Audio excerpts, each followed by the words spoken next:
Il y a quelques semaines, on a appris que la 5G allait être développée en France. Donc j'ai décidé que j'allais garder mon Fairphone.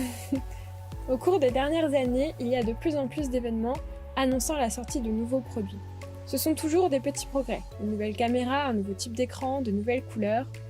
Toujours mieux, toujours plus. Mais on ne devrait pas se jeter dessus. Pour ces entreprises, il n'y a qu'un seul objectif et c'est de vendre plus de téléphones. Mettre en place les 5G, c'est comme créer une autoroute. Ça crée plus de trafic et plus de ventes.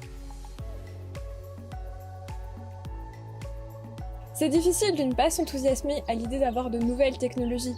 Avoir des nouveaux baladeurs MP3 à la place des lecteurs CD, c'était le pied. Mais maintenant, on a largement les fonctionnalités nécessaires pour vivre une vie confortable. On a déjà un GPS intégré, une caméra et un accès au web. Parfois, j'oublie même que je peux appeler parce que j'utilise principalement la messagerie instantanée. Au désir créé par le marketing, j'ajoute l'obsolescence programmée. Ce sont deux facteurs qui font qu'on change trop fréquemment de téléphone à mon goût. Une nouvelle loi va imposer des étiquettes sur la durée de vie des produits à partir du 1er janvier 2021 et donner un indice de leur réparabilité. C'est un premier petit pas, mais ça ne règle pas encore les problèmes de fond. L'extraction des métaux qui constituent nos téléphones peuvent soutenir des conflits armés ou recourir au travail des enfants.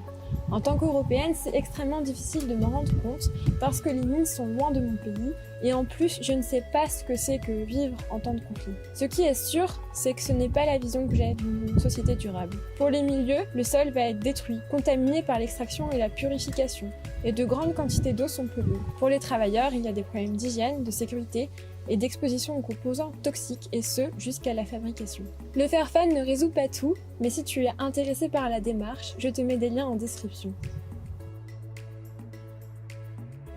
Concernant le transport et la distribution, je n'ai pas de données chiffrées sur les émissions de gaz à effet de serre.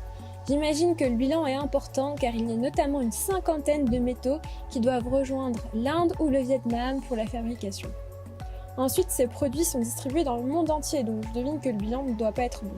Si tu as des informations à ce sujet, je serais ravie que tu les mettes en commentaire.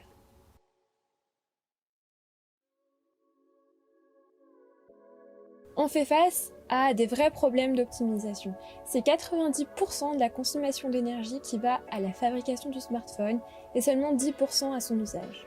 En plus, les produits ne sont pas faits pour durer et être réparables. En soi, ça devrait changer avec l'obligation de mettre des étiquettes pour juger de la durée de vie des smartphones et de leur réparabilité. Même s'il va falloir du temps, c'est déjà un premier petit pas positif. En soi, pour que les effets soient plus efficaces, ces enjeux devraient être traités dès la mise en place du modèle économique de l'entreprise. C'est ce que suggère un article en anglais très intéressant que j'ai lu sur Science Direct et pour lequel je te mets le lien.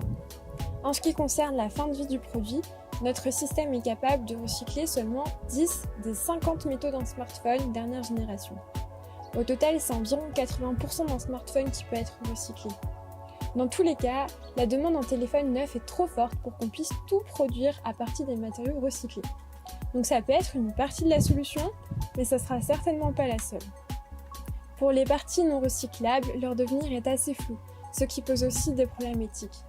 Si ces déchets sont exportés dans des pays avec peu de normes, il y a des risques que les populations et l'environnement soient exposés aux composés toxiques et que des problèmes de santé s'ensuivent. Avant d'acheter un téléphone neuf ou un Fairphone qui représente un budget important et qui mobilise beaucoup de ressources, il y a aussi la possibilité d'acheter des téléphones reconditionnés.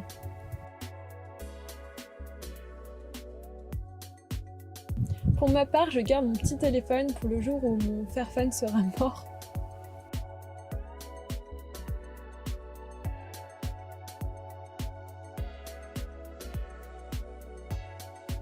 Et en fait, c'était super parce que je l'ai utilisé pendant 2 ans. Pendant 2 ans, j'ai eu un téléphone comme ça.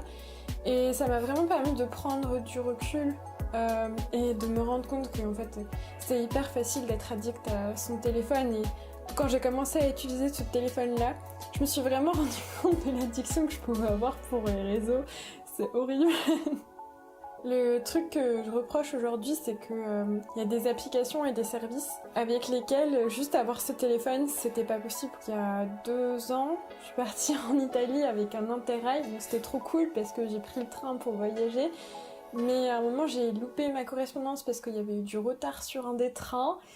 Et je crois qu'il était trop tard et il n'y avait même plus personne à l'accueil de la gare. Donc au final, j'ai fini par parler à un contrôleur qui m'a dit de monter dans l'autre TGV, mais en gros, il fallait que je négocie tout le temps. Et le truc, c'est que comme c'était un TGV, t'es obligé d'avoir un billet. Et moi, j'avais pas de billet. Donc j'ai réussi à négocier avec le contrôleur, mais quelle galère. Et en fait, c'est après que j'ai compris que le service, il est fait pour avoir un smartphone. Je reproche le fait qu'on n'ait plus le choix. Voilà, je dirais qu'il y a quelques applis qui sont vraiment utiles et c'est difficile, je trouve, de faire sans. J'ai l'impression qu'on est un peu limité aujourd'hui si on n'a pas envie d'avoir de smartphone. Je crois que c'est aussi notre responsabilité en tant que société de faire en sorte qu'on puisse tous être libres de vouloir cette technologie ou de ne pas la vouloir. Bref, j'aimerais retourner à mon petit téléphone, voire même ne pas en avoir. Mais il manque des alternatives.